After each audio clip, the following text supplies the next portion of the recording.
Shalom. Shalom. Vous êtes tous merveilleux ce matin. Et les mariés sont venus ajouter encore un grain de beauté. Demeurez bénis en Christ Jésus. Amen. Et que votre onction contamine les jeunes. Amen. Amen. Amen. Vous savez, les onctions contaminent. Donc les jeunes gens, soyez contaminés au nom de Jésus. Là, c'est une contamination positive.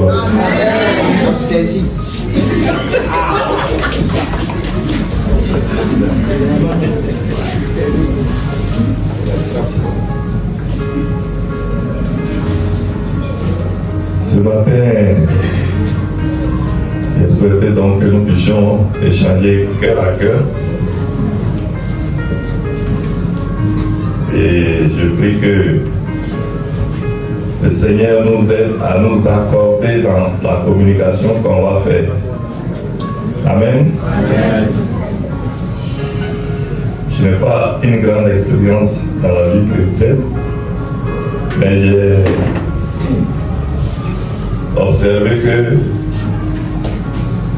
au fur et à mesure de la connaissance, l'approche des choses change. Pas que la vie chrétienne change, pas que Jésus-Christ change, mais en fonction de notre niveau de connaissance de révélation, il y a des choses qu'on n'admettait pas hier et on se rend compte que peut-être que c'était une fausse conception. Est-ce que vous savez que au tout début, avec nos missionnaires, et lorsque vous entrepreniez une initiative de délivrer quelqu'un qui est possédé, ils trouvaient que c'était pas chrétien, c'est pas biblique. Qui c'est ça? C'est-à-dire, nous, les missionnaires qui sont venus, on était vraiment dans le culte classique, des choses bien structurées, bien calmes. Donc le jour où vous venez au culte, c'est bien un démon qui se manifeste. Et dit non, ça là, c'est pas chrétien.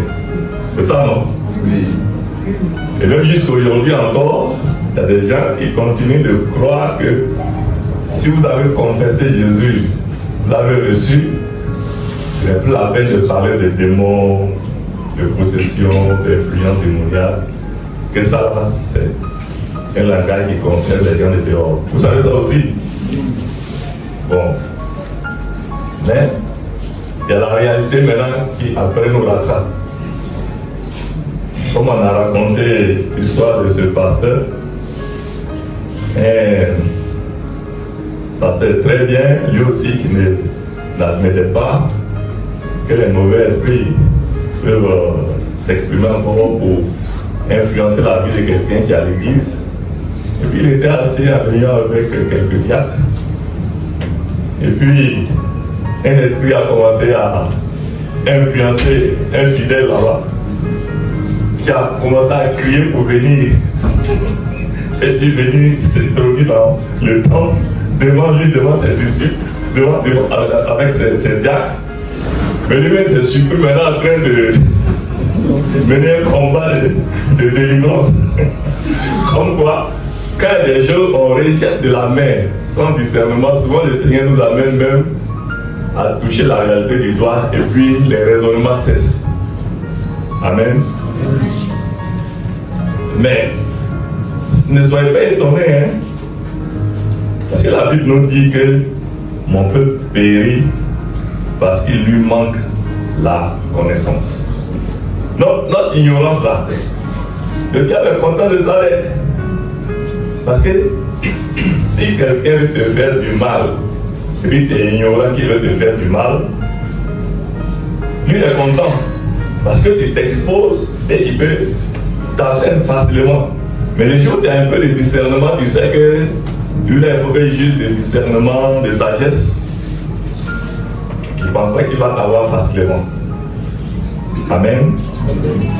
Et Jésus nous dit en revanche, vous connaîtrez la vérité et la vérité vous rendra libre.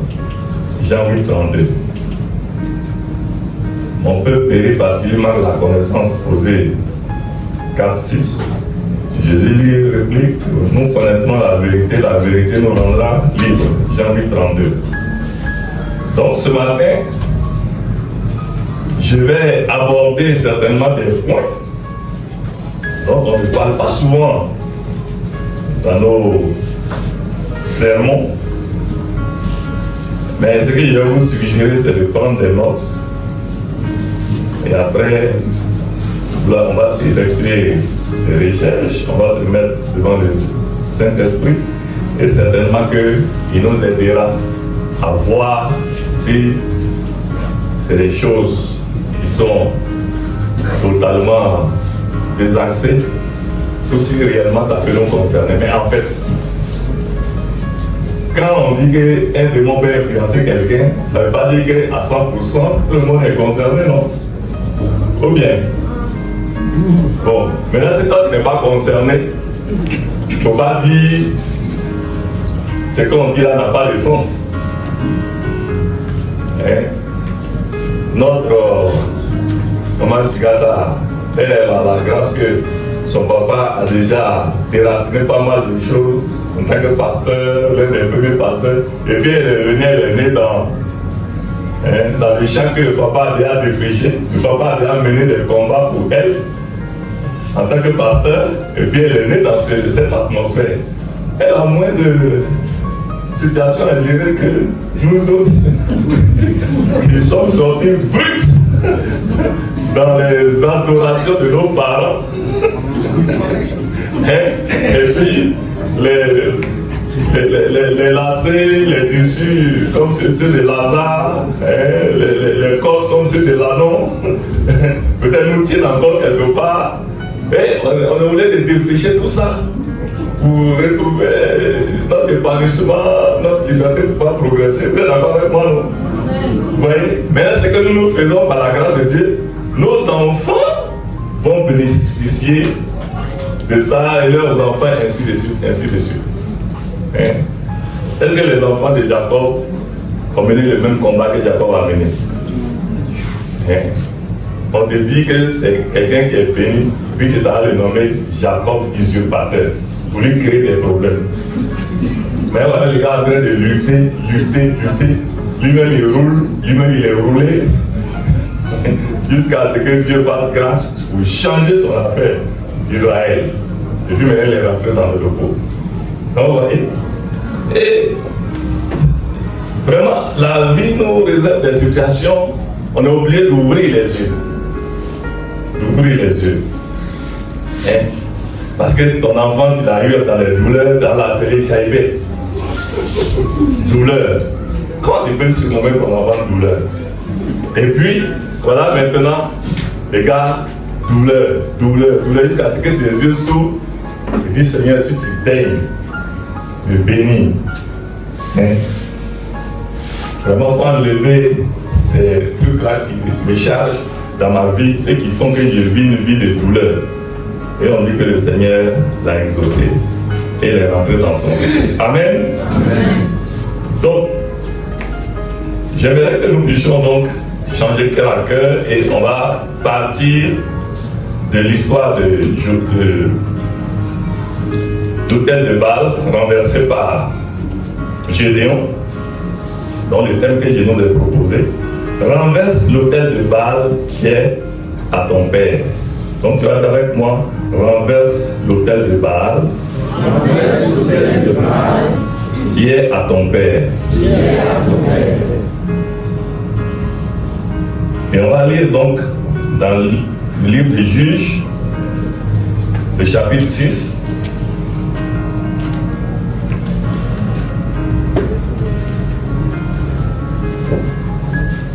Et il est dit, à partir du verset 1, Juge chapitre 6, les enfants d'Israël firent ce qui déplaît à l'Éternel. Et l'Éternel les livra entre les mains de Madian. pendant 7 ans. On retient bien, ils ont fait ce qui déplaît à l'Éternel. Le monde n'a pas dit qu'est-ce qu'ils ont fait qui a déplu à l'Éternel, mais nous ils ont fait quelque chose qui a déplu à l'Éternel. Et l'Éternel les a livrés entre les mains de Madian pendant 7 ans. La main de Madian fut puissante contre Israël. Et pour échapper à Madian, les enfants d'Israël se retiraient dans les ravins des montagnes, dans les cavernes et sur les rochers fortifiés. Quand Israël avait sémé, Madian montait avec Amalek et les fils d'Orient et il marchait contre lui. Il campait en face de lui, détruisant les productions du pays jusque vers Gaza, et ne laissait en Israël ni vivre, ni brebis, ni bœufs, ni ânes, car ils montaient avec leurs troupeaux et leurs tentes. Ils arrivaient comme une multitude de sauterelles, ils étaient innombrables, eux et leurs chameaux, et ils venaient dans le pays pour le ravager.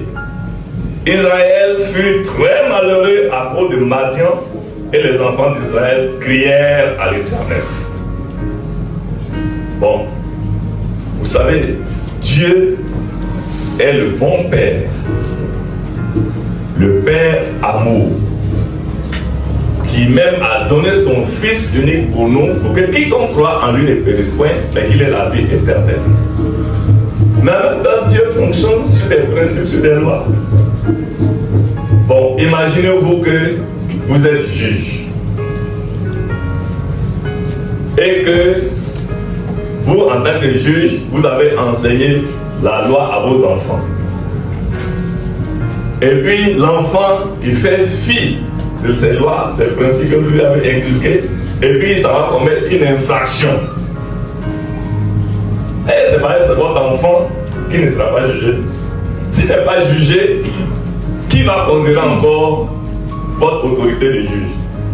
Vous ne condamnerez plus personne.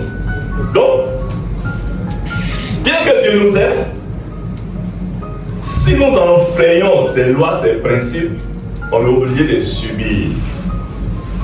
Et c'est ce que Satan sait parfaitement.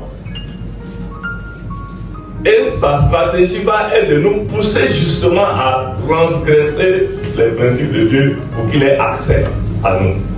Parce qu'il sait qu'une fois qu'on a transgressé, Dieu nous aime certes, mais nous donnons droit légal d'accès à l'ennemi, à notre vie. Et c'est ce qui est arrivé à Israël pendant 7 ans. Parce qu'ils ont fait ce qui déplaît à l'Éternel. Ils ont été livrés à Madian. Et regardez le tableau, comment c'est alarmant. Livrés à Madian. Quand ils sèment, Madian, Amalek, les fils d'Orient viennent comme des sauterelles, avec leurs chameaux, et détruisent les productions du pays. Ils ravagent tout. On entend les enfants d'Israël malheureux. Et pour échapper, il fallait qu'ils se cachent dans les ravins des montagnes, dans les cavernes, sur les rochers fortifiés. Et maintenant, ils vont se mettre à crier. Bon, ils ne savaient pas de crier seulement. Tu cries là. Il faut voir qu'est-ce que tu as fait. Et puis le feu a été allumé. Mais, vous dites, Dieu est compatissant. Et il est miséricordieux. Verset 7. Lorsque les enfants d'Israël criaient à l'Éternel au sujet de Madian, l'Éternel envoya un prophète aux enfants d'Israël. Toujours, quand Dieu veut résoudre le problème, il va nous apporter la révélation. C'est ça qui fait qu'il est bien. Si tu commets une gaffe et qu'il commence à te fouetter, peut-être qu'on n'est pas conscient. Quand au lieu tu cries. Bon, ça va l'attitude, elle dit, papa, pourquoi tu me fesses? Bien pourquoi tu permets que mon ennemi me maltraite? Il va te dire, parce que tu as foutu quelque part ici, il faut corriger. Maintenant, si c'est juste pour te tester à faire un commando, pour que tu vas te dire, non, t'en fais pas, c'est pour te former. C'est ça, non? Donc, ça n'est pas de crier seulement. Oh, pourquoi j'ai mal? Donc, Seigneur, pourquoi ma douleur est-elle permanente? Il va t'expliquer pourquoi la douleur dure et tu vas te ressaisir. Donc il a envoyé un prophète aux enfants d'Israël et leur dit: ainsi parle le Dieu d'Israël, je vous ai fait monter d'Égypte et je vous ai fait sortir de la maison de servitude. Je vous ai délivré de la main des Égyptiens et de la main de tous ceux qui vous opprimaient. Je les ai chassés devant vous et je vous ai donné leur pays. Je vous ai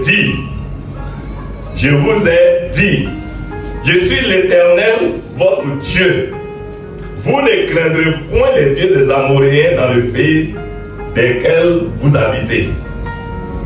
Vous n'avez point écouté ma voix. Voilà le problème. Je suis votre Dieu. Vous avez vu les prodiges que j'ai fait en Égypte. Je vous ai fait sortir. Et je dis, ne mettez pas un autre Dieu à ma place. Si vous mettez un autre Dieu à ma place, moi je ne peux pas venir m'asseoir sur un autre Dieu.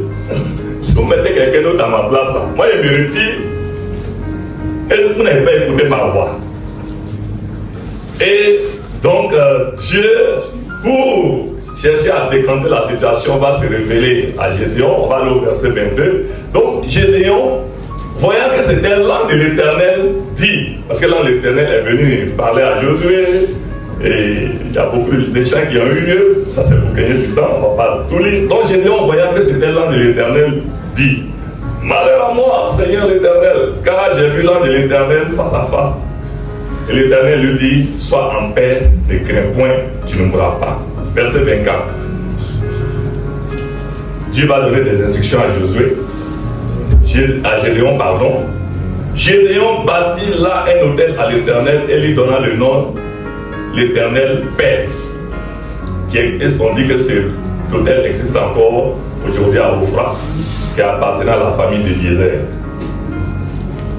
Verset 25.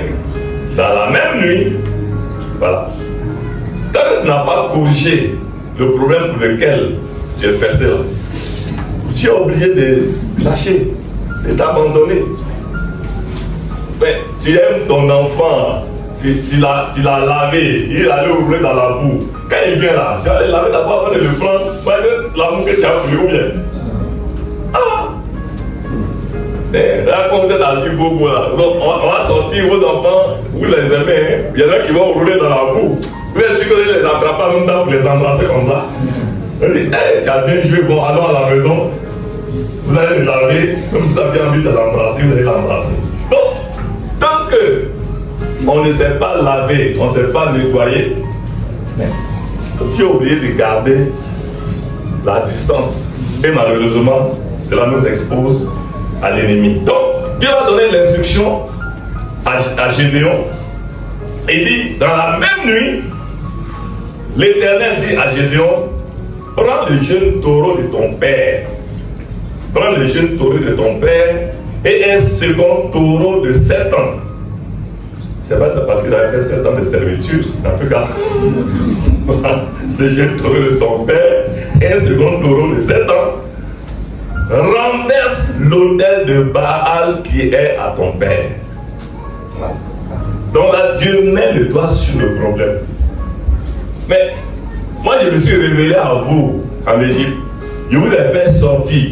Quelle est cette affaire là maintenant de venir bâtir un autel à Baal avec un pieu et qui devient votre Dieu? Mais si vous avez choisi un autre Dieu, moi, il ne peut plus être votre Dieu. C'est évident. Donc, renverse l'autel de Baal qui est à ton père et abat le pieu sacré qui est dessus. Hein? Non seulement il y avait l'autel de Baal, et puis il y avait un pieu sacré même. J'essaie de lire d'autres versions. Parole de vie, on dit tu détruiras l'autel où ton père adore le Dieu Baal.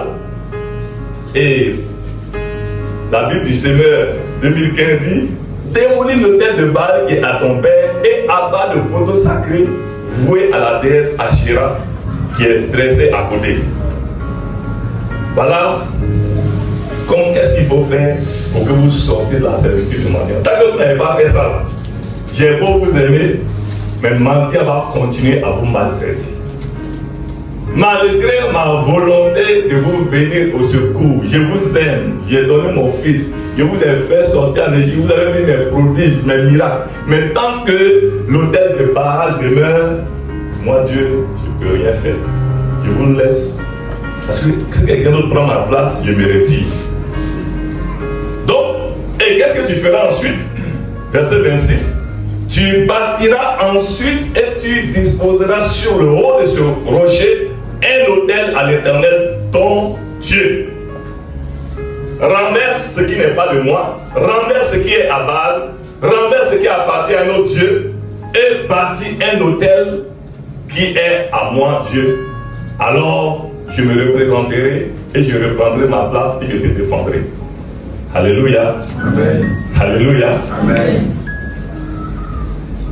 Et il dit, tu prendras le second taureau et tu offriras un holocauste avec le bois de l'autel que tu auras abattu. Ce bois même, on ne doit même plus le voir exister. Pour montrer que quelqu'un d'autre va prendre ma place. Le bois même qui représentait le Dieu étranger, il est lui qui va servir de bois de feu pour l'holocauste que tu vas m'offrir. Gédéon prit 10 hommes parmi ses serviteurs et fit ce que l'Éternel avait dit. Mais comme il craignait la maison de son père et les gens de la ville, il l'exécuta de nuit et non de jour. Gloire à Dieu. Amen. Gloire à Dieu. Amen. Madian est devenu le maître d'Israël. Au point où tout ce qu'il sème, il ne peut même pas en bénéficier. Son bien se cacher dans les cavernes. Mais dès que Madian vient, il récupère. Pourquoi? Parce que Israël a abandonné leur Dieu et ils se sont érigés un Dieu Baal avec un pieu sacré, et c'est ça qui est devenu leur Dieu. Et vous voyez qu'une fois que cela a été fait, on voit qu'avec 300 hommes seulement, Gédéon est parti vaincre Madian. 300 hommes. Mais quand Gédéon avait recensé ce qu'il pouvait combattre, il était 32 000. Mais 32 000 là, c'est eux qui vivaient dans les cavernes. Plus encore les autres qui n'étaient pas aptes au combat. Paul, c'est ça? Tu n'es pas avec nous, hein? Tu es tellement bien adressé. Enlève tes lunettes là. On dirait que tu décales ça pour dormir un peu. Maintenant, je vais poser la question. Est-ce qu'il y a des gens parmi vous, dès qu'on commence à prêcher, le sommeil vient les prendre? N'ayez pas honte de faire la main comme ça. Bon, moi je suis passé par là. Donc, c'est quand on vous le dit là, ne faites pas comme si vous êtes exceptionnel. Moi, quand je me suis converti au début là, je suis passé par ces moments là. On va chanter, danser, tout faire, sauter, c'est bon, hein? Mais dès qu'on dit message, on dirait tout le poids des ténèbres est venu sur toi jusqu'à tu veux tout faire, mais vraiment, on dirait que c'est un poison d'assoupissement qui est venu t'envahir. Tu dors, tu fais tes efforts. Pas tu fais pas les efforts, tu fais les efforts, mais tu dors. Et puis, dès que le messager dit Amen, oh, mais dites-le, n'ayez pas honte. Voilà, moi, il a dit pour moi. Qui est encore dans cet état? Elle était avant. Voilà, Paul dit qu'il est encore là. Je dis à ça, voilà mon fils là. N'ayez pas honte. Quand elle est comme ça, sachez que ce n'est pas normal. Donc, dites que pour qu'on prie avec vous, c'est pas, on n'a même pas à se moquer. Je sais pas. Bon, il peut arriver, tu as travaillé, tu es fatigué, tu n'as pas bien dormi. Ça peut arriver. Mais que ce soit l'habitude là, il faut comprendre que ce n'est pas normal. C'est les 4 sols qu'on a vus là. On a dit qu'il y a les oiseaux qui viennent picorer, non? Donc, quand c'est comme ça, signaler à tonton Info, à un frère, à une maman, dit ah maman, l'affaire là, mais chaque fois qu'on veut prêcher tellement je dors. On va prier avec vous, vous allez voir que le Seigneur va vous faire grâce, ça va passer. Amen. Amen. Bon, l'une des solutions, c'est ça aussi, quand tu as un petit calepin, que tu fais l'effort d'écrire, ça t'aide aussi. Mais quand tu es assis, tu ne notes rien et puis tu es là, tu es bien préparé pour dormir. Que Dieu nous aide. Donc, 300 hommes seulement, Gédéon a eu besoin d'eux pour aller délivrer son peuple des mains de Madian, des gens de l'Orient, de Amalek. 300 hommes seulement. Lorsque l'autel est quitté, Dieu a repris sa place. Vous voyez, c'est devenu facile. Et même quand on décrit le combat que Josué a mené là, est-ce que réellement ils ont mené des efforts? Dieu leur a montré juste des stratégies, des cruches avec des flambeaux, machin, vous tapez, vous criez à l'Éternel, à Gédéon. Et puis les gens même en se sont mis à s'entretuer. Et puis ceux qui fuyaient maintenant, ils ont été exterminés. Vous voyez? Donc tant qu'il y a l'autel, Dieu se met de côté. Et si Dieu se met de côté, c'est toi maintenant qui est en face de Satan. Tu peux tenir sur toi dans Satan. Que Dieu nous garde. Amen. Donc, à cause de l'autel de Baal, Israël a été assujetti et humilié pendant 7 ans. Jusqu'à ce que l'autel soit renversé et que l'autel de Dieu soit rétabli. Une fois l'autel de Baal renversé, Gédéon seulement avec 300 personnes délivre Israël de la main de ses oppresseurs. Ainsi, nous ne pouvons nous épanouir, entrer pleinement dans notre destinée, étendre nos limites, tant que l'autel de Baal subsiste quelque part. Tant qu'un autel étranger subsiste quelque part. On ne peut pas. Hein? Vous voyez, quand les gens ont dit que quand Jésus s'adressa à ses disciples, Jean 14, il dit quoi? Je ne parlerai plus guère avec vous, car le prince du monde vient. Mais il ajoute quelque chose qui est très important. Il dit, il n'a rien en moi. Il n'a rien en moi. Le prince Satan, le prince du monde Satan est en train de venir, mais il ne trouvera rien en moi. Est-ce que toi tu peux dire que Satan n'a rien en toi? Oui, la question à ton patron. Est-ce que tu peux dire que Satan n'a rien en toi? Mais c'est ce qu'il doit être. Nous sommes en Christ. Satan n'a rien en toi, tu peux dire ça. Je dis que Satan, le prince de ce monde-là, est en train de venir, mais il n'a rien en moi. Hein? Est-ce que toi tu peux dire ça? Donc, si nous voulons vivre pleinement épanouis, voir notre destinée s'accomplir pleinement, étendre nos limites pleinement, être libre, selon que si Christ nous a franchis, nous sommes réellement libres. Il faut que nous abattons, nous détruisons, nous renversons les autels qui témoignent contre nous. Alléluia. Amen. Alléluia. Amen. Mais je ne suis pas en train de dire qu'il faut que tu fasses ça pour que tu sois sauvé. Si tu as reçu Jésus-Christ là, tu es sauvé. Hein? Lazare était ressuscité. Quand Jésus a dit Lazare sort, Lazare est sorti, non? Il était pourri. Il sentait. Quand Jésus a ordonné Lazare sort, il est sorti, non? Mais avec quelle autre action qui restait pour qu'il puisse reprendre pleinement sa vie? Il restait quoi? Bon. Tu es né de nouveau, donc tu es vivant en Christ. Mais pour que tu sois épanoui là, il faut que tu sois délié. Les chiennes que... Non, tu es vivant, hein. Tu es vivant en Christ. Mais pour que tu rentres dans ton épanouissement, dans ta destinée, tes limites soient étendues, il faut que tu sois délié. Et toute éventualité où l'ennemi te tient des corps quelque part, réclame quelque part, accuse quelque part, a un droit légal quelque part, il faut que ce soit traité. De même, l'agneau était vivant, mais comment il pouvait servir à Jésus tant qu'il n'était pas détaché? Hein? Pour qu'il puisse aller avec Jésus et rentrer à Jérusalem et bénéficier de toutes les acclamations, les oracles, il fallait qu'il soit détaché. Sinon, tant qu'il n'était pas détaché, il est vivant, mais il ne fait que tourner là. Est-ce que tu es en train de tourner à rond? Est-ce que tu es en train de tourner à rond? Est-ce que tu sais vraiment tu es épanoui, que tu évolues? Donc ça amène à des réflexions. Regardez si je donne juste quelques témoignages.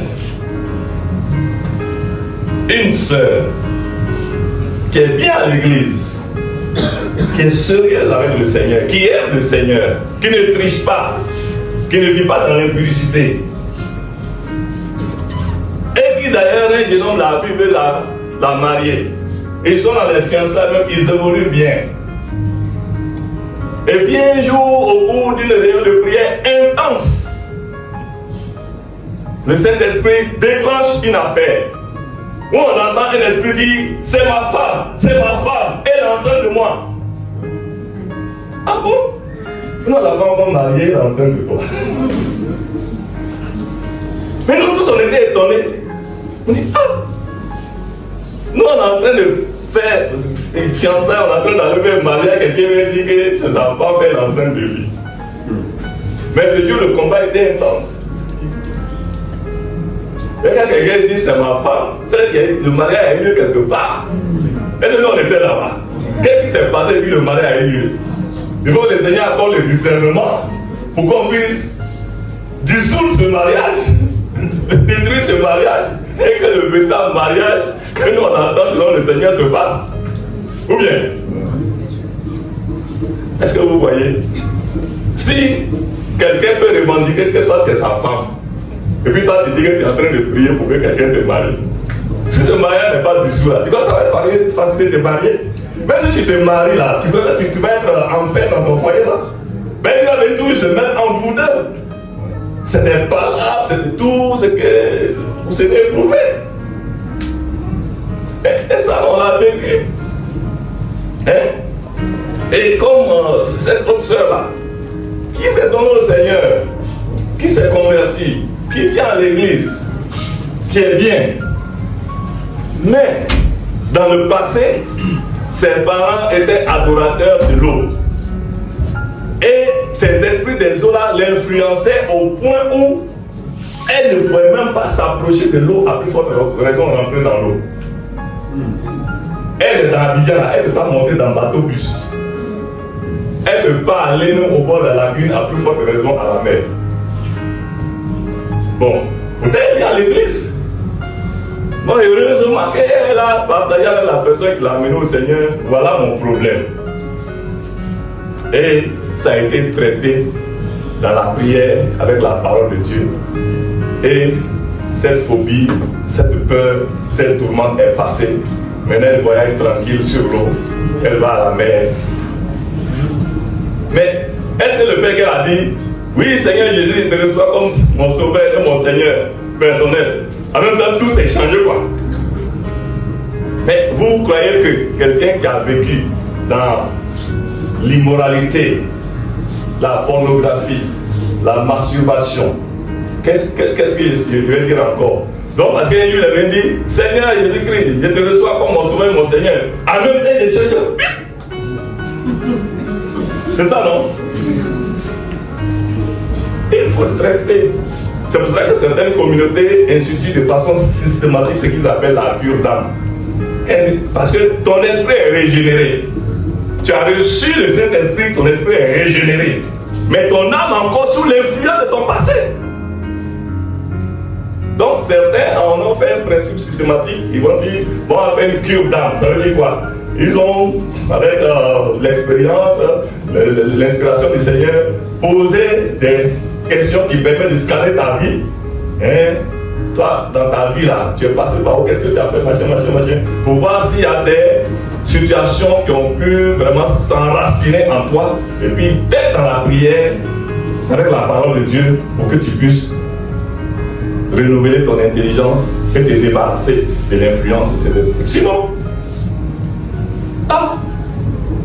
une prostituée, elle est venue, on a prêché, elle a reçu en même temps le Seigneur, en même temps, alléluia, c'est fini, va.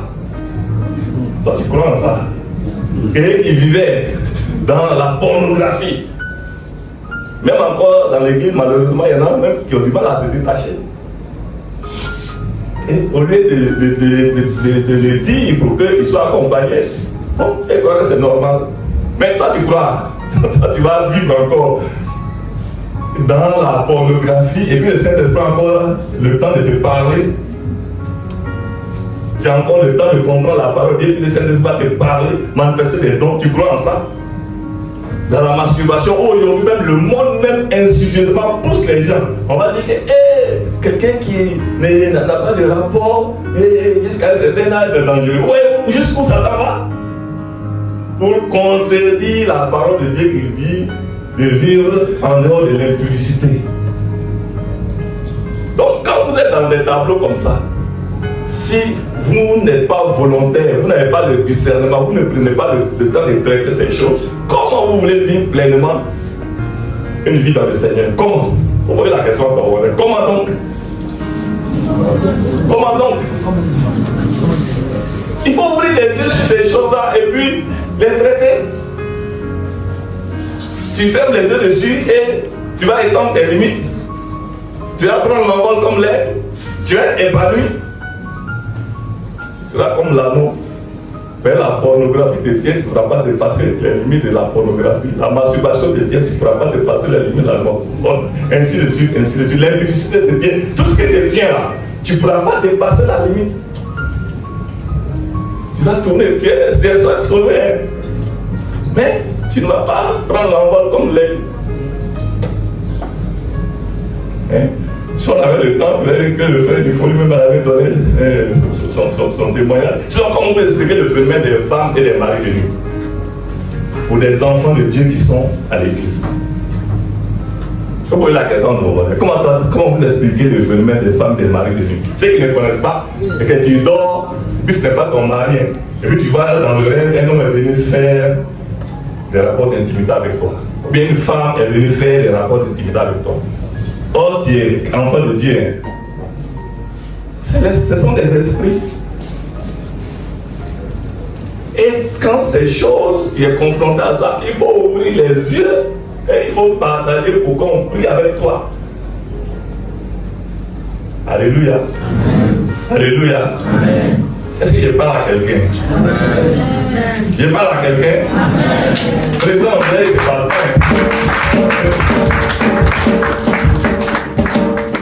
Je te parle. Celui qui est derrière Michel, c'est Michel, non? C'est ma soeur qui est derrière Michel. Ça va? Ça va aller?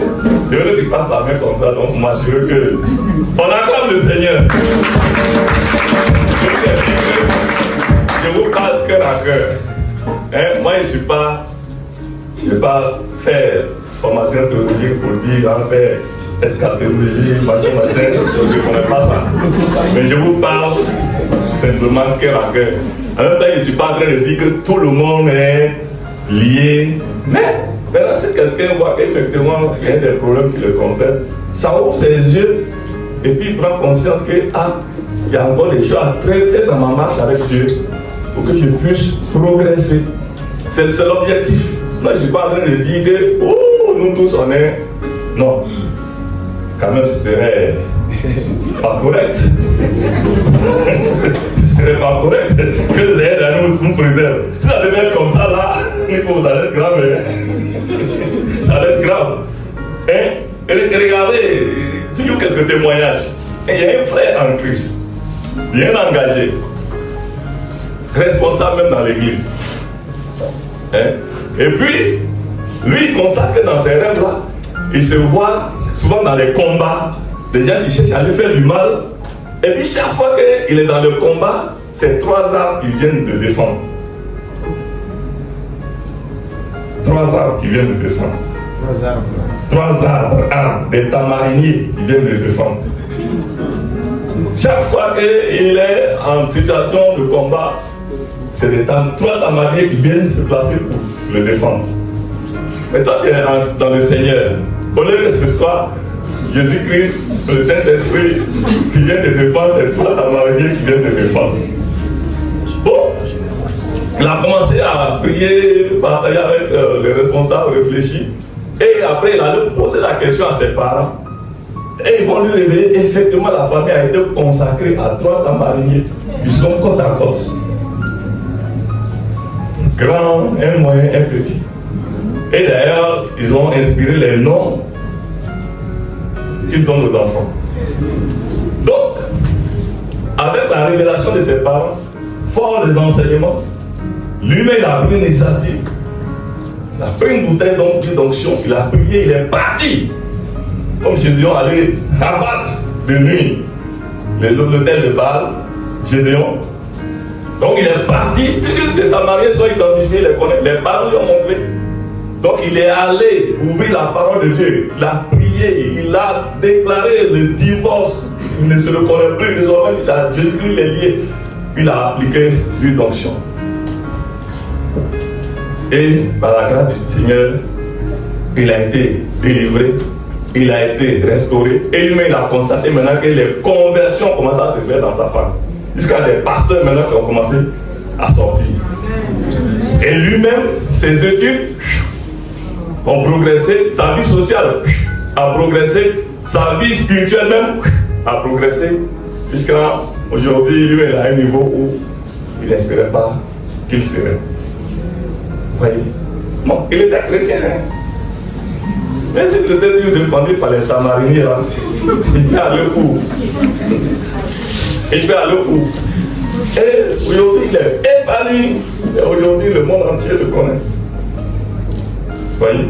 Et il y a un cas, un pasteur. Lui, on dit qu'il s'est pendu. Est-ce que c'est des choses qui doivent se confondre? Pasteur s'est pendu. Est-ce qu'on doit dire ça même? Un pasteur qui s'est pendu. Donc, lui, il s'est pendu. Et les gens sont allés pour présenter les condoléances, la famille. Et qu'est-ce que les parents ont dit? Comment ça ne nous étonne pas? Mais dans leur famille, là, au même âge, là, les gens se pendent. Donc, c'est vous qui êtes étonnés, sinon, nous, on s'attendait à ça. Parce que dans leur lignée, là, à ce même âge, là, les gens se pendent, ils meurent par pendaison. Ah. Est-ce que c'est normal? Ça veut dire qu'il y avait un hôtel quelque part qui tenait la famille, qui n'a pas été débusqué comme Gédéon a pu débusquer l'hôtel de Baal et l'a détruit pour couper les liens. Mais tant que cet hôtel-là existe, ça va t'influencer. Ce n'est pas qu'il vient te posséder, hein. Une fois que tu es chrétien, l'esprit ne va pas venir te posséder, mais il va t'influencer. Et l'influence, c'est quoi? C'est ce qu'on a dit une fois, les pensées. Les pensées.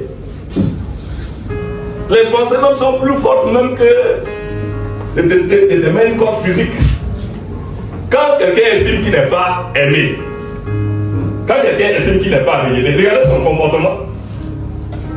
Ou bien, vous le voyez malheureux dans son coin, on dirait qu'on lui a fait quelque chose. Oh, c'est ses pensées qui lui disent qu'on ne m'aime pas, on m'a rejeté, machin. Et ça peut le conduire même à mourir.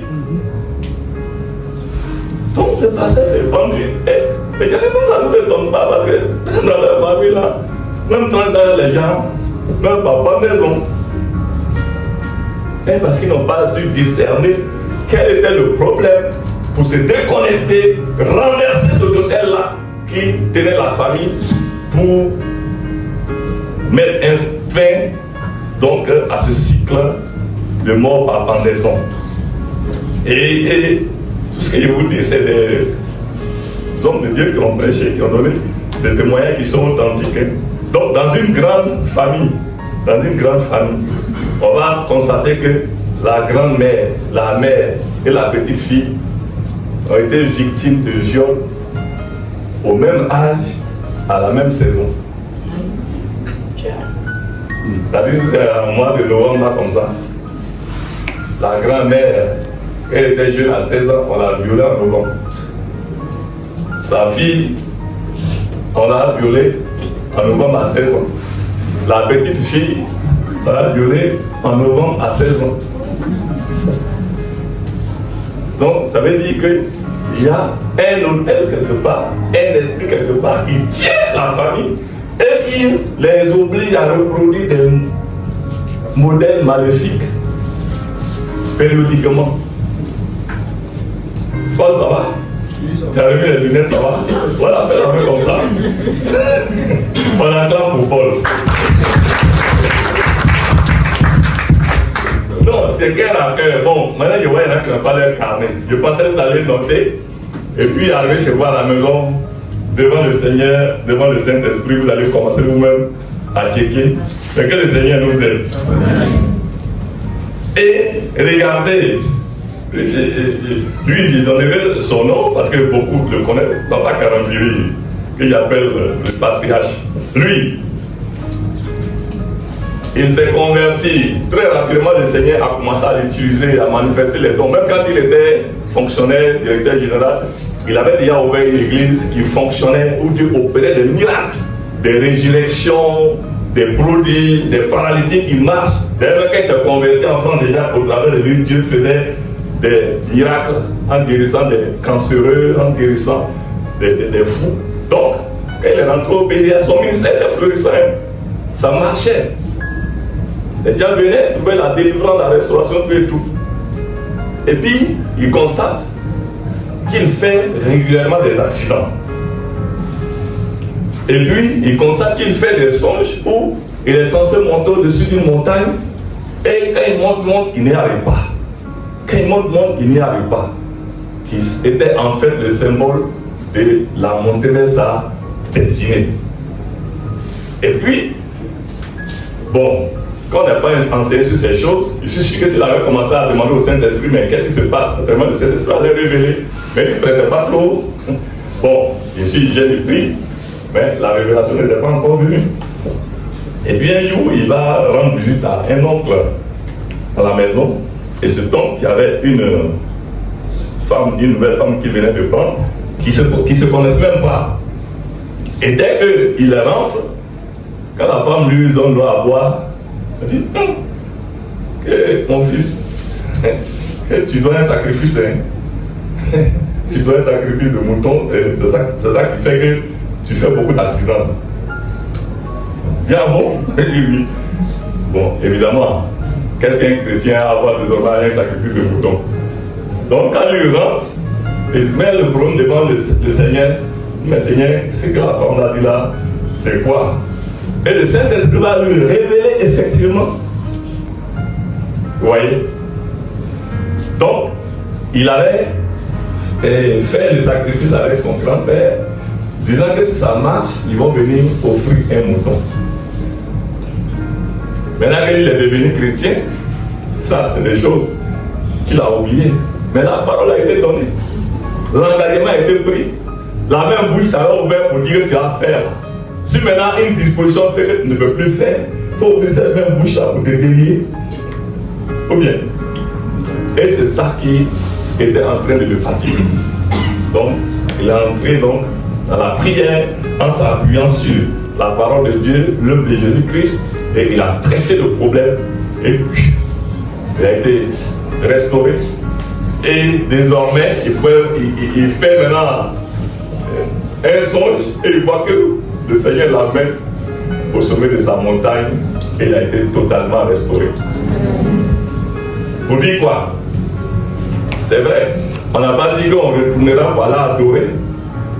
Mais si le Seigneur, nous-mêmes, on est disposé que le Seigneur nous révèle des autels, des choses qui influencent notre vie, il faut les traiter à la lumière de la parole. Si des engagements ont été pris, soit par nos parents, nos ancêtres, etc., et qu'effectivement ces choses ont pu influencer quelque part notre vie, il faut que par la grâce du Seigneur, on ait la révélation et qu'on les traite dans la prière et avec la lumière de la parole de Dieu. Et attends. Alléluia. On est fatigué? On est fatigué? Si on n'est pas fatigué, on acclame le Seigneur. Bon, ça j'ai donné pour des gens. Mais la Bible ne dit pas le contraire. Je crois que c'est notre fils Daniel hier qui nous a exhorté sur Josué, le chapitre 26, verset 26. On dit quoi? C'est juste l'histoire où Josué a maudit Jéricho. Il a prononcé des paroles. Et ces paroles se sont accomplies à la lettre après. Vous voyez? Et la ville d'ailleurs a continué à être maudite. Les eaux ont continué à produire la stérilité jusqu'à ce que le prophète Élisée vienne assainir avec le sel. Vous connaissez l'histoire? Quand on dit que Josué fut, il dit, ce fut alors que Josué jura en disant, maudit soit devant l'Éternel l'homme qui se lèvera pour rebâtir cette ville de Jéricho. Il en jettera les fondements au prix de son premier-né et il en posera les portes au prix de son plus jeune fils. Voilà une déclaration que Jésus a faite sur la ville de Jéricho lorsqu'il a détruit la ville. Cette parole prononcée va trouver son accomplissement. Regardez 1 Roi 16, verset 34. Hier, de Bethel bâtit Jéricho, il en jeta les fondements au prix d'Abiram, son premier-né, et il en posa les portes au prix de Ségur, son plus jeune fils, selon la parole que l'Éternel avait dite par Josué, fils de Nun. Donc, vous voyez que tout ce qui a été scellé, si nous ne détruisons pas, nous n'annulons pas, et pas ça nous fatigue, ça nous influence, ça nous réclame, on se bat, mais on a du mal à s'épanouir. On se comprend? On se comprend? Oui. C'est pour ça que Proverbe 18-21 nous dit que la mort et la vie sont au pouvoir de la langue. Donc toutes les paroles prononcées autrefois par nos parents, c'est quoi ça nous fatigue? Ça ne nous enlève pas le salut, mais ça nous fatigue. Il y a une femme qui est fâchée et puis qui déclare que aucun des enfants de ce village-là ne va réussir. Mais cette parole-là, elle a fatigué les enfants. Et il y a une de ses filles qui s'est convertie un jour. Et il a fallu, elle a fait les efforts, elle a mis au niveau du bac. Mais il a échoué, je ne sais pas, une fois. Il a fallu qu'un jour le Seigneur révèle que tu as une tante qui s'était fâchée. Et voilà la parole qu'elle avait déclarée. Et c'est ce qui fait que c'est comme si c'est un plafond qu'elle a.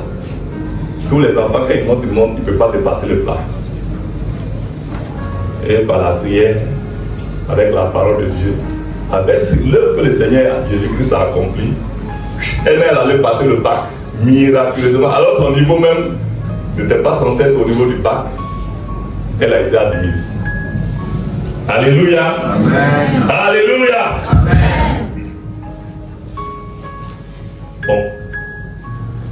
Quels sont les hôtels éventuellement qu'on a pu peut-être hériter de nos ancêtres à cause des adorations, des alliances qui ont été scellées par eux? Il y a des engagements, des vœux envers des divinités que nos parents. Et vous savez qu'en Afrique c'est courant. En Afrique c'est courant parce que pour eux là, quand ils évoquent Dieu, ils pensent au fleuve, ils pensent au marigot, ils pensent à un cours d'eau. Quand ils parlent de Dieu, ils pensent à une forêt. Quand ils pensent à Dieu, ils pensent à une montagne. Quand ils pensent à Dieu, ils pensent à un caillou même. Quand ils pensent à Dieu, ils pensent à un canari où on a mis comme l'hôtel de Bâle, là, je sais pas. Peut-être que vous ferez les chefs voir à quoi ressemblait l'hôtel de Bâle. C'est peut-être un canari, on a mis les choses de l'air, ça devient le Dieu. Ou même un hôtel aux jumeaux, il y a tellement de choses.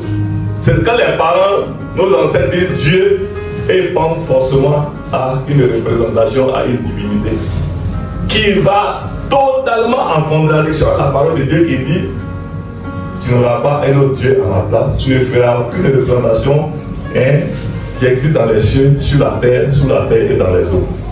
Et c'est malheureusement la plupart de nos parents, c'est comme ça ils vivaient. Vous comprenez que ça puisse nous fatiguer. On est sauvés, on meurt, on va. Mais pour vivre ici pleinement et entrer dans notre destinée, être épanoui, voir nos limites, ce temps, ça devient un combat. Donc, il y a ces engagements, ces vœux qui ont été faits envers toutes ces divinités. Et cela produit quelquefois des modèles maléfiques qui se répètent dans la famille. C'est comme si c'était de mauvais héritages dont on a hérité, les maladies. Vous entendez parler des maladies héréditaires, ça vient d'où? Alors que normalement, un enfant de Dieu, là, comment encore il peut hériter? Mais on hérite du Seigneur Jésus. Or, en Jésus, est-ce qu'il y a une maladie? Donc, comment on va encore évoquer maladie héréditaire? Donc, quand on dit ça, il faut savoir qu'il y a une chose qui cloche. Quand tu vas voir le médecin, dit Est-ce que tu n'as pas eu un grand-parent, un parent qui a eu ça? Mais oui, d'accord, mais moi, je suis dans le Seigneur. Donc, il faut que tes yeux s'ouvrent et que tu déconnectes ta vie de ça. Tu n'es plus tenu à ces choses. Hein? Donc, les maladies, l'absence de mariage, vous allez voir comme ça, dans des familles où quasiment on ne se marie pas, où on se marie, le mariage dégrégole, les échecs répétés, la pauvreté, la misère, la stérilité, hein, le divorce, les divorces. Quand ils se marient, ça se termine par le divorce. Les désordres même dans la famille, c'est l'alcool, c'est le sexe, c'est toutes sortes de choses. Tout ça, tu dois comprendre que c'est des mauvais héritages. Mais une fois dans le Seigneur, il faut les dresser et il faut les traiter, il faut t'en déconnecter. Il faut couper le lien. Moi désormais je suis en Jésus-Christ. J'ai hérité de Jésus-Christ. Je ne peux plus hériter d'une maladie, je ne peux plus hériter de ce que mes parents avaient, mes grands-parents avaient, mes ancêtres avaient. Et malheureusement, en tant qu'Africain, ce sont ces choses qu'on trouve le plus qui influencent notre existence. Donc ça, c'est les choses liées aux ancêtres. Et quelquefois aussi peut être lié à nous, parce qu'avant qu'on ne connaisse le Seigneur, peut-être qu'il y a des choses qu'on a eu engagées. Et si on se met devant le Seigneur, que le Saint-Esprit attire notre attention sur un aspect, il faut prendre conscience et il faut prier. Il faut le traiter au nom de Jésus. Amen. Au nom de Jésus. Amen. Amen. Maintenant, je vais m'arrêter là. Parce que mon souhait était que ça puisse nous camper le décor de la semaine du 1er au 6. On va dire, on va étendre nos limites, mais comment concrètement? Concrètement, tu vas étendre tes limites comment? Quand Satan continue de réclamer quelque chose dans ta vie, toi tu vas étendre tes limites comment? Donc tu dois pouvoir dire au Seigneur, s'il y a des choses comme ça qui influencent ma vie, tu peux tomber quand tu observes ta vie, tu vois des choses qui ne sont pas normales, tu fais des rêves, tu te vois au village. Quand tu fais quoi au village? Dans des choses bizarres. Tu te vois encore dans les eaux là-bas, tu te vois encore dans le bois sacré là-bas, tu te vois encore les masques en train de te poursuivre. Toi, tu te vois toujours au village, toi tu es à Abidjan. Tu ne te vois pas à Paris, hein, tu ne te vois pas à New York, hein, c'est au village encore que tu es en train de te voir. Alors tu dois comprendre que ce n'est pas normal, qu'il y a quelque chose qui ne va pas. Et puis demander au Seigneur de te faire la grâce pour que tu puisses traiter ça et te déconnecter. Ou bien. Mais comme c'est l'ignorance, nous on trouve que c'est normal. Dis non, comme j'ai vécu là-bas longtemps. Un mot qui a vécu là-bas longtemps. Hein. Donc tout le temps que tu as mis en ville là, c'est pas suffisant. Pour rêver que tu allais voir le président de la République, toi c'est au village qui retourne. Que Dieu nous aide. Que Dieu nous aide. Donc, maintenant, il faut que nous-mêmes on fasse attention à notre vie parce que l'impatience peut devenir une sorte d'hôtel qui peut nous détruire. Le manque de pardon peut devenir aussi une sorte d'hôtel qui va nous détruire. Les rancunes, les rancœurs, les ressentiments, la jalousie, les critiques, les médisances, les plaintes, les murmures, les mauvaises pensées, mauvaises paroles, la cupidité. J'avais déjà parlé de la pornographie, la masturbation, l'avortement. Ah voilà un hôtel que Satan aime. L'avortement. Aujourd'hui, comme on dit à l'église, non, vivez dans ces choses, dans la pureté, dans la chasteté, jusqu'au mariage.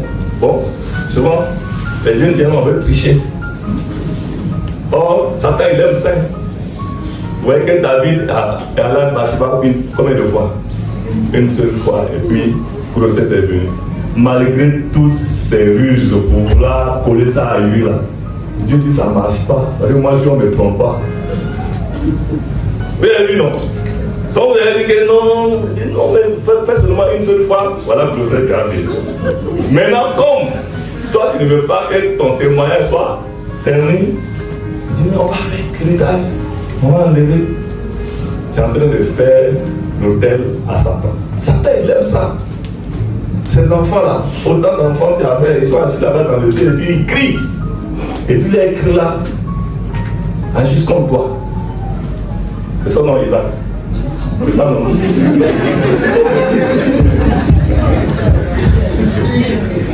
Et puis, maintenant après, je vais me marier. Ah bon? Les enfants ont dit quelqu'un qui a passé le temps à tuer le bébé, il veut se marier. Encore que si tu as la grâce de te marier, je veux enfant. Ah bon? Toi, tu as tué, ils sont assis là-bas en train de crier comme toi, et puis toi tu veux avoir enfant. Vous voyez comment Satan n'a même pas besoin de grandes choses pour nous tenir, mais dans sa main. Et puis non, là on saute, on danse, Jésus-Christ a fait ceci, ma chérie. Il faut détacher. Il faut détacher. Tu as détaché. C'est la vraie repentance. Et puis si tu confesses de ta bouche. C'est ça non? Et non, on oublie ça. Si tu confesses de ta bouche, toi-même n'a pas confessé. Ça tient contre toi. Il faut confesser. Hein? Ton avortement, attention. Avortement, attention. Ces cas-là sont multiples. Quand après la fille souffre, n'arrive pas à se marier, quand on fouille jusqu'à on dit ah, Dieu dit que ton monde a passé ton temps à tuer les enfants. Les enfants là sont en train de dire, il ne faut même pas que tu vas avoir un ami, mais la plus forte raison, un mari. Mais c'est une loi spirituelle. C'est spirituel. Adultère. Tu es marié et puis tu fais encore adultère. Hein? Bon, toi, tu veux que Satan dise quoi même? Non, Satan a besoin de bander les muscles. Il dit là avec moi. Impudicité, comme je disais, l'immoralité, les passions, les combattants, on va passer dessus. Donc, maintenant, que faire? Il faut poser la question à ton frère. Que faire? Qu'est-ce qu'il faut faire? Les tablettes un peu alarmant quand même, non? Hein? Bon, maintenant si le médecin te diagnostique, oui, on a trouvé des places podium, on s'entend élevé, et puis il te dit qu'on peut partir à la maison. Tu vas dire, tu vas pouvoir au moins te prescrire, que même que des fois il n'est pas sûr, tu vas essayer ça. Mais ici avec Jésus, ça marche toujours. Il faut dire avec Jésus, ça marche toujours. Avec Jésus, ça marche toujours. Donc, Proverbe 6:2. Si tu es enlacé par les paroles de ta bouche, si tu es pris par les paroles de ta bouche, fais donc ceci, mon fils. Dégage-toi, puisque tu es tombé au pouvoir de ton prochain. Ce que nous disons de notre bouche pour nous lier là, il faut utiliser la même bouche pour nous délier. Alléluia. On dit même pas te prosterner même et faire des instances auprès de la personne. Ça c'est déjà dans les rapports humains. Même pour tu fais un engagement avec quelqu'un, tu as pris son argent, tu dis tu as remboursé. Après toi tu le tournes, tu n'es pas remboursé. Satan tient ça contre toi. Aïe. Tu as menti ou bien tu n'as pas menti? Qui est le père du mensonge? Satan. Donc tu es dans son camp. Vous voyez comment on se tient facilement, sans effort. Et donc moi je l'ai remboursé. Après maintenant quand la personne prend et bien te voit ici, elle prend un autre chemin. Mais si c'est vrai que tu es sincère, que tu n'as pas eu l'argent, elle va le voir, tonton Jacques, j'avais promis que je vais rembourser. Mais voilà les difficultés que j'ai n'ai pas oublié, je l'ai fait. C'est ça non? Mais toi tu veux le ruser quoi? Hein? Satan va influencer dans tes finances, il va influencer dans ton business, il va te créer des problèmes dont tu ne vas pas te retrouver. C'est comme ça. Vous voyez comment? Nous on dit on est enfant de Dieu, mais en même temps on foule au pied les lois de Dieu, et puis ça donne la joie à Satan. Que Dieu nous garde. Ésaïe 43, verset 25 dit quoi encore? C'est moi. 43, verset 25. C'est moi. Moi qui efface tes transgressions pour l'amour de moi. Et je ne me souviendrai plus de tes péchés. Ok. Mais en même temps, verset 26 dit quoi? Réveille ma mémoire. Réveille ma mémoire. Plaidons ensemble. Parle toi-même pour te justifier. C'est ça. Tu es prêt à faire ta balade, mais il faut que tu parles toi-même. Je reconnais que j'ai fait ça. Je confesse. Voilà. 1 Jean, 1 que je venais de lire tout à l'heure. Si nous confessons nos péchés, il est fidèle et juste pour nous les pardonner et pour nous purifier de toute iniquité. On voit encore qu'il faut que ta bouche parle. Dis ce que tu as fait. Alléluia. Amen. On va véritablement s'arrêter ici. Rendez-vous du 1er au 6 décembre 2025 à la semaine spirituelle.